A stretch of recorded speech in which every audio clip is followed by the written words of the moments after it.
particularly actually for the Lion King cast, we had, in any show, you get bone stress injuries. That show is very jumpy and the stage is made of steel. So we used to get probably a couple more bone stress injuries than you might on other shows. So we had a conversation about everyone just taking vitamin D, because we just thought that was there's research to show, take vitamin D and calcium, risk of bone stress injury drops. Sleep is the other one. If you can get some of that right, you're almost certainly going to reduce your risk of bone stress injuries. So that was a conversation we had at one point. We said to everyone, we want you to take supplements, we want you to start prioritising your sleep a bit more. That was in rehearsal period. A really nice example about like how I'd spot a bone stress injury. I said, always look at load.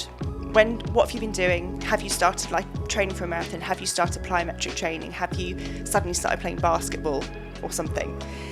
I had a patient who had what looked like a navicular bone stress injury, and I was thinking, but they were in a show I was on, so I knew them, I knew what they'd been doing, nothing had changed in a year. And I was like, why now? And I was like, you can't. I was like, what could it be? And I said to them, how's your sleep been recently? And they said, oh, it's been terrible for about a month, we've got rats in our flat. And I was like, that's it. So I couldn't figure out what had changed. They'd been in the show for a year, their body was completely used to it, there was no reason for them to get a bone stress, but their sleep went a month ago.